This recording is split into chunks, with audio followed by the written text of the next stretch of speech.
Welcome to Tell Me More. I'm your host, CJ Quartlbaum. This is a podcast for curious people who want to know more about life and the world around them. Today, I'm joined by a friend of mine, Hilary Filkins. Hilary, welcome to the show. Thanks, CJ. So glad to be here. Hilary, tell me, well, not me, tell the people, who are you, where are you from, what do you do? Again, my name's Hilary Filkins. I've been an educator for 20 years. I started out my career at Brockton High School. I was a teacher there, an ELA teacher for 15 years. I loved it. Wasn't really looking to get into leadership or anything. I thought I would retire as a teacher. And then COVID hit, and I think that changed a lot of folks' minds about how to live and how to make change. And I realized that as a teacher, I wouldn't be really allowed to do that, especially in the school that I was in, because leadership was a little bit hard to break into at that school, I felt. When COVID hit, a friend of mine told me there was a humanities department chair position open in Fall River at a middle school. I had never worked for a middle school. I had always, been at the high school level, and I decided to go for it. And I ended up getting the job, and I worked there for 2 years. At the end of my second year, a coworker at the school told me about a fellowship at Boston College called Lynch Leadership Academy. And they told me that if I apply, it's a free program and I could get my administrative license in Massachusetts for free. So I applied, I got in, and I was placed in the charter landscape for a year. That was not a great move for me.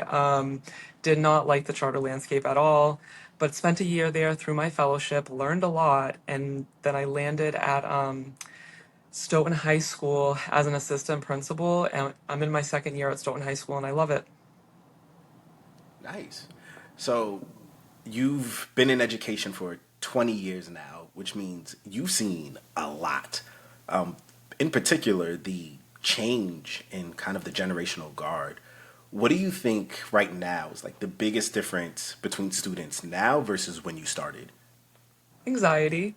I feel like we have an epidemic of mental health struggles. Um, I feel like a lot of these kids lack a bit of resilience. They don't know how to pivot. And I think a big part of that is the overuse of technology, especially with the advent of artificial intelligence. So we're seeing a lot of kids who are just not really thinking for themselves. Instead, they're really quick to Google. So I'll ask a question and they're like, hold on, and they have to find the answer on their cell phone. So I think a lot of these kids these days are really struggling with thinking for themselves in ways. And working through the struggles that they are faced with. I feel like they always have to turn to the internet for their answers, and that's like they don't realize the answer is already inside of them, right? Man, you hit on like two really big things that we could go. There's the anxiety, and then there is this over reliance on technology for the answers. Have you read the? I know you've read it because I read a lot of books. You are one of the few people I know who reads more than I do. The Anxious Generation by Jonathan Haidt. What'd you think of that Yes. book? That book was, I mean, I knew these things were happening, and Jonathan Haidt kind of just confirmed that for me. But to hear it from him, and I think he said this throughout the book, he struggled with depression. And so for him to collect all this research as someone who struggles with a mental health illness, I guess you would call it a mental health disorder, um, in depression, I think this was a personal, um, you know, tone for him. Like I think that he really wanted people to understand that we have this anxious generation because of the overuse of technology. And so if kids are already predisposed to feel depressed, to feel anxiety, and this, some of this stuff is inherited, um, the internet and the overuse of their cell phones is just going to make it worse. And Jonathan Haidt, pretty much highlighted that in the anxious generation. Yeah. Have you read The Screen Time Solution? I haven't. So I'm in the middle of reading it right now, and one of the things the author says, I can't remember who wrote it, but she talks about how as she would try to have these conversations with people, the first thing people will say is, "Oh, but I grew up watching TV. But I grew up doing this. I grew up doing that."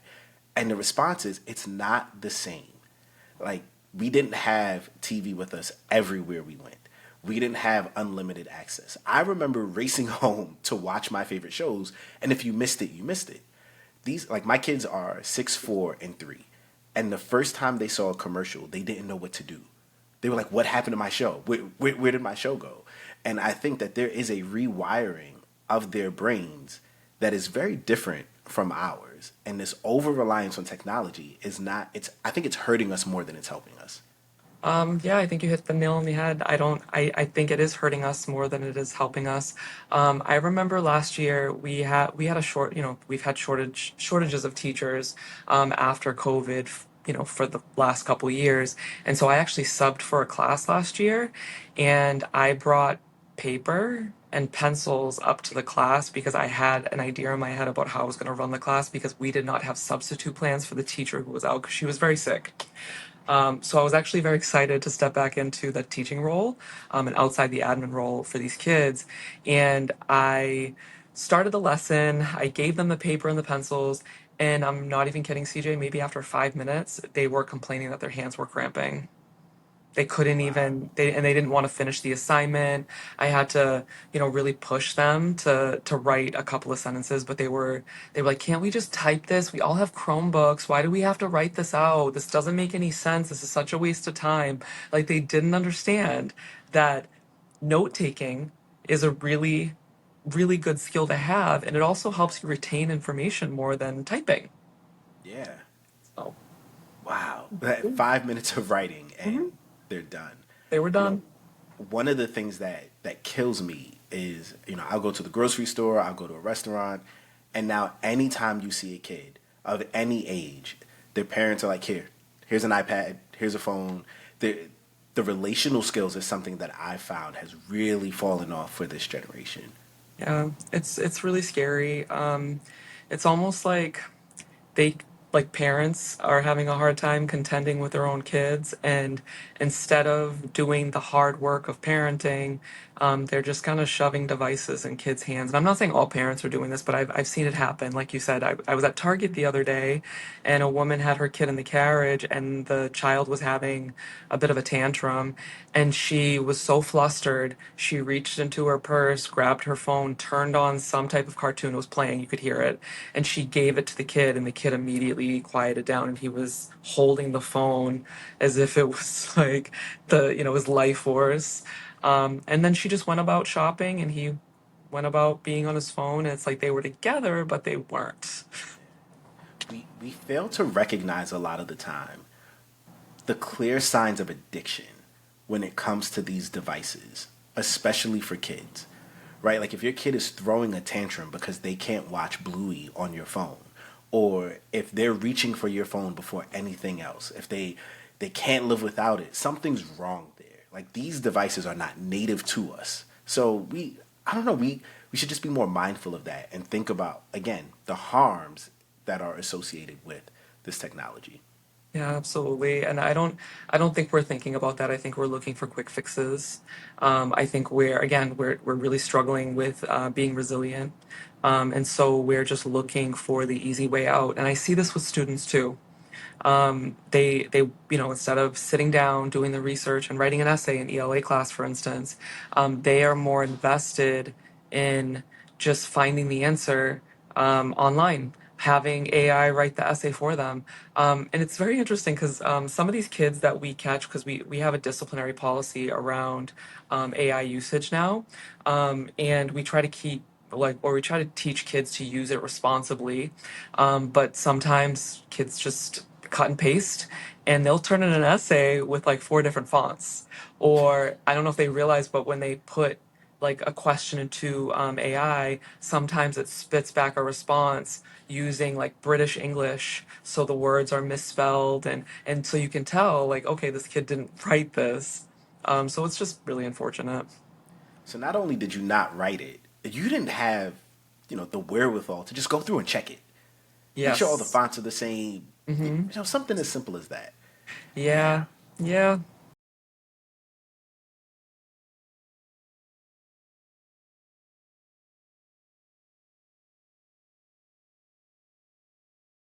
think about, so I teach at Rutgers, and I started teaching there about the time that ChatGPT came out. And my class, it's a discussion based class, so I don't really have to deal with turning in assignments like that. But I remember talking to a lot of other professors, and they were like, "We don't know what to do." Like these kids have stopped doing work. It's very clearly all AI generated, but we don't have the mechanisms in place yet to be able to spot that. We don't. There are some free apps online that I know some of the teachers in my school use. You can legit just pop onto Google and type in like AI detector, and then you can put in things, and it'll tell you like this essay was 75% AI developed, or this essay is 100% AI written. So a lot of teachers use those free apps or free websites, and then they present that to parents when they oftentimes have to hold the kids accountable for cheating. Mm, man, Yeah, it's a different world. it is. I It remember is. in middle school, we I had to write a paper in the seventh grade, and my teacher looked at us and she goes, "The internet is not a resource. You cannot use that. You can't cite that." And we were like, "What?" And now the idea of doing a paper without the internet sounds insane. Yeah. I mean, don't get me wrong, I value efficiency. I think if like I kind of that's one of my biggest strengths is to be really efficient. However, I don't cut corners to be efficient, if that makes sense. Yeah. So like I do my due diligence when I'm doing some research on like presenting AI to our faculty at professional development meetings or what have you. But the bottom line is I I think that we're like we're seeing the cutting corner generation. They kind of can't deal with anything slow. They don't know what it means to be patient. They want what they want when they want it, which means now. So I think that that's a huge struggle too, because, and I think you mentioned this earlier in our conversation regarding, you know, kids not your kids not really understanding a commercial. Like, I want to get right back to my show. Like they were just like flabbergasted. So I think that we need to kind of go back to a bit of a slowness. Kids need to take their time. What's the rush? What's the rush? Cal Newport has a new book, right? Slow Productivity. Hmm. That's all about this slowing down. I haven't gotten to it yet. This has been a bad reading year for me, but it's on the list. Okay. So you've mentioned this lack of resiliency a lot, and it makes me think of Angela Duckworth's book Grit. Oh And yeah. Grit was written about us. It was written about millennials and how we lack resiliency and we're too coddled and blah blah blah. Millennials have been getting just stepped on from the moment we hit this earth, as though we did not inherit a bad place. Yeah. But I Agreed. think about this generation, and it's like somebody had to raise them. And so when you're looking at Xers and millennials raising Gen Z, it's the generation that they said had no grit. This is almost and with the advances in technology, this is almost the direct result of a generation without grit now raising kids. So we've got two generations, three if you count Alpha, is that are just stuck. Like they don't know what to do with themselves. Yeah. And I'm gonna be honest with you. I feel like I know what the answer is for myself because I know myself, if that makes sense. Yeah. Because I'm very disciplined. So if I see, and I'm also like, I'm just gonna backtrack here. I also understand what I'm capable of. And so if, for instance, I set a goal for myself, I will continually either reach or surpass my goals because I know how disciplined I can be, and that's actually one of my values too, discipline. However, I find this generation is, I think, again, to kind of go back to what we touched upon this, and just they want things now. They can't take a slower route to get the answers that they need, or they have a hard time. Progress is in fits and starts. It's change happens in increments, and I think they have a hard time kind of understanding that, and they just want to rush to the end and have like a great result or be the best basketball player without actually putting in any kind of work. um and I mean, I think every generation has a subset of people like this, but I think this one even more so because of the advent of technology and the phone usage, right? Yeah. So what does it look like for you as an educator? What does it look like for you to educate this generation that's different from in times past? Going back to the basics. Making sure the kids put their Chromebooks away. We've instituted a cell phone policy where we're not taking the phones away like some schools are. Like my old school, Brockton High School, they're using the pouches. All kids have to put their phones in pouches for the day. I don't think that's the answer. I believe in moderation in this sense, because I think technology's good, but anything that you overuse is not going to be good, right? It reminds me, I mean, I know a lot of Shakespeare is oftentimes canceled, but it reminds me of this quote from Romeo and Juliet, told by Friar Lawrence. He says, "These violent delights have violent ends," right? So anything that we do without moderation typically doesn't end well. So I really believe that the cell phone policy we've instituted at Brockton High, it kind of shows moderation where kids are allowed to use their phones during lunch, which is a 22-minute block.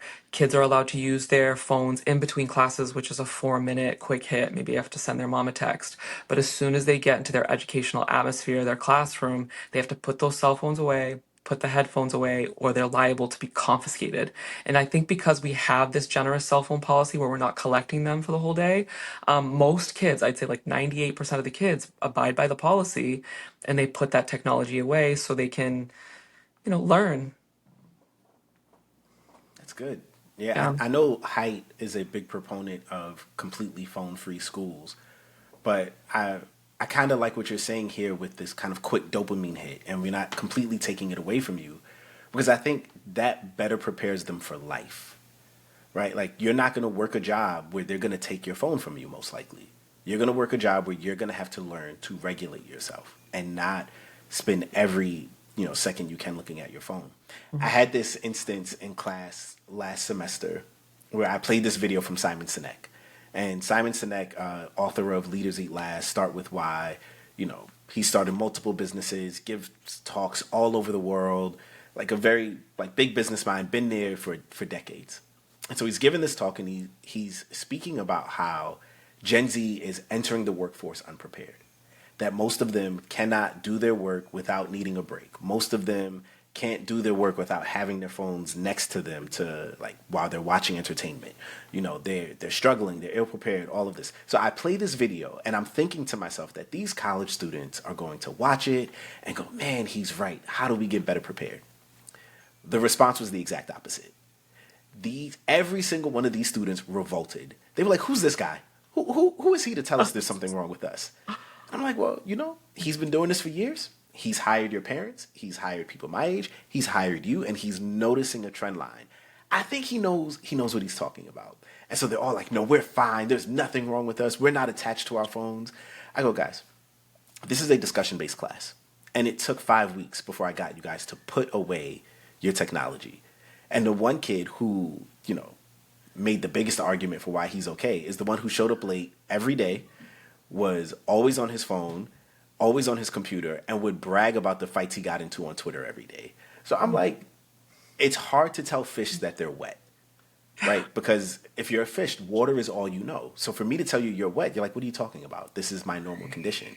It usually takes someone coming from the outside to say, "Hey, there is a problem here. How can we fix it?" Absolutely. I love Simon Sinek. I've read all of his books. It's really interesting because he's never actually been a leader in the sense that he expounds upon it. I've always, I mean, he theorizes and he, you know, he was on a podcast with Brene Brown when she had her, I think it was Dare to Lead podcast, and obviously they talked about leadership. And he just has he kind of understands leadership without actually having like lived it so severely as most people have in terms of leadership. So I love him. I love his work, and he's right. He's 100% right. And it's frustrating because we're we're kind of going against an entire generation where all like some of these kids all they know is technology and phones. Yeah. And I think we're a little bit like even older. Like I'm gonna be 43 in November, and I remember a time when cell phones didn't exist, or they looked like the giant car that Michael Douglas held to his phone in I mean, held to his ear in Wall Street, right? I didn't have a phone till I was in college, and it was a flip Do you phone. remember your first phone? Yeah, it was a flip phone. Do you know which one? It was an LG. I've always been a member of Verizon, and I had to press like 50 different, or I had to press the same number to get one letter when I was texting. C9 texting. Oh man. I Yeah. got my first cell phone my freshman year of high school. It was Mhm. a Sony Ericsson flip phone. And the only reason I got a phone was because I lived in Brooklyn and I chose to go to high school in Harlem. And my mom was like, all right, if you're traveling this far every day, I guess you should have a phone. And 9/11 was actually my second day of high school. So, it Oh. was good that I had a phone. But Mhm. me having a phone at that time, I was one of like four kids with a phone. And of course, that gave me instant credibility and popularity because everyone wants to be friends with the kid with a phone. Of But course. it was this nothing little brick phone that you couldn't do anything with. Like by my senior year, pretty much everyone had a cell phone, but it's still like texting wasn't as ubiquitous as it was. We were still running on free nights and weekends. If you had games on your phone, it was Snake. Like these kids live in a world where like I still have a Game Boy Color. Like they have Game Boy Color level and beyond games on their cell phones. They do. They have everything at their fingertips. Everything. Everything including the bad things. I've met Yeah. quite a few 15, 16 year olds who will go, yeah, I've been addicted to porn for 10 years. Oh. Right, 10 years. It's about since you were six. And it's always this story of like, I had too much access to technology. Some adult left something up. I knew it was bad, so I hid, but it became this thing that I kept going back to. Yeah. And it's like, it's insane. It is insane. I keep thinking about what Jonathan Haidt wrote in The Anxious Generation about like what you just said. A lot of kids who were introduced to things like porn via just being alone and no one really policing them. Like the mother or the father is in the kitchen cooking dinner and the kid is just in the other room doing something and they think they're okay because they're safe in the house because all the things that are supposed to be scary are outside. But the kid has accessible information or videos or things that are inappropriate through their cell phone. Yeah. He put it so succinctly. We overprotected our kids outside and Hmm. underprotected them inside. We did. Man, I remember in the seventh grade, again, early days of the internet, I had to do a project and I went to whitehouse.com. And I very quickly learned that the government website is whitehouse.gov because what came up on that screen, Oh, good God. oh my gosh. But It's like, so sorry. I'm just it's so, crazy.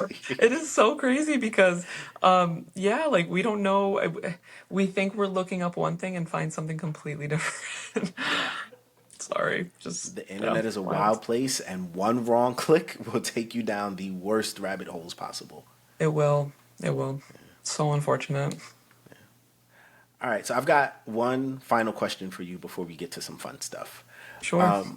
What do you think is the future of education as Z is, they're starting to age out and alpha's coming in? I write a lot about preparing for the future, and a lot of that is centered around 2050 because the stats look dismal. The youngest members will be 40. And as someone who is pushing 40 and you're a little over 40, life is in many ways kind of just beginning. And so, what do you think educating not just this generation, but the ones to come is going to look like over the next 25 years or so? Again, I think I mentioned this. I think we're gonna have to get back to basics in some ways. So I'll give you an example of what I mean by basics. There are some things in education that have been harmful. Where remember, I don't know if you probably remember this when went to high school. We had teachers who would oftentimes just stand and deliver. They would stand in front of us. They would deliver instruction. We were the empty vessels they were pouring into us, right? We can't go back to that. But when I say back to the basics, so I'll give you an example of that. Phonics. They nixed phonics from a lot of education or the education landscape because they said they were developing a generation of kids who could read but couldn't comprehend. They took phonics away. And then now we have a generation of kids who can't read and can't comprehend. So now they're bringing phonics back, and then they're like, okay, how can we also get these kids to comprehend what they're reading? So communication, we need to focus on that too. So like a lot of group work. So I think we need to have bits and pieces of things that we've always had. Stand and deliver is still important, but not having a whole class of it, but maybe 15 minutes of it chunking, right? And then 15 minutes of group work where kids are communicating with each other, problem solving, completing group assignments, um, exit tickets, formative and summative assessments. So, exit tickets are really important at the end of a lesson so teachers can understand what kids gleaned from the lesson and what teachers need to hone in on future lessons. Openers, so kids can kind of get their feet wet with a new topic without diving right into it, where their teacher just kind of, again, stands and delivers. So, there's so many different ways that we can reach a wide variety of learners instead of just, again, that stand and deliver that we were raised with. So I think we need to diversify education. There's still a place for technology, but it's not something that should be used 100% of the time. Yeah, I think you're right. Again, my kids are really young, so I'm constantly thinking about what educating them looks like and how to best prepare them for the future. Because I was a terrible student, and Mhm. that was without technology. So I'm just trying to keep them from repeating my mistakes. Yeah, that's fair. But yeah, so on to some fun stuff. Okay. What's the best book you've read this year? Oh, that's a tough one. This is kind of silly. I read all different kinds of books. For some reason, I was completely engrossed with the book Fourth Wing by Rebecca Yarros. It's a mix between Game of Thrones, a Division 1 college where the sport is dragon riding, and YA, young adult fiction. And I was so engrossed with it. I think the first book was 600 pages and I read it in like 48 hours. I was addicted. And I read the second book in the series, which is called Iron Flame. That was equally as addicting. I'm really into, well, a long time ago, I was always into like dystopian fiction. So those are two of the best books I've read this year. Okay. I've seen The Fourth Wing all over my timeline all Mm. summer, but no one's ever told me what it was about. And based on your description, I'm like, I think I need to check this out. Yeah, please. It's really good. Now, speaking of Division 1, please tell the people what sport you were a Division 1 athlete in. Yeah, I was at the University of Arizona. I was on the practice squad actually. And then I made the team and I didn't have a really good go of it. I sat the bench, rode the bench. And that was my freshman year. And then I ended up quitting at the end of my sophomore year because I wasn't playing and really all I cared about was playing. And so I kind of came to the realization that basketball wasn't going to be the begin all end all for me. So I ended up quitting the team at the end of my sophomore year and I joined a club team at Arizona. We traveled, but I had like a social life. And so it wasn't all it was cracked up to be. It's a hard landscape. Um, Waking up at 4 a.m. to go running, team dinners. I didn't have much of a social life my first 2 years, and it just wasn't very fun for me. I feel that, despite it not being fun, I'm just hyper impressed by your athletic ability to even make the team. Yeah, Because I like to believe I'm an athlete. I think that, right? you And are. then I get around real athletes and I'm like, oh, okay, there's a difference here.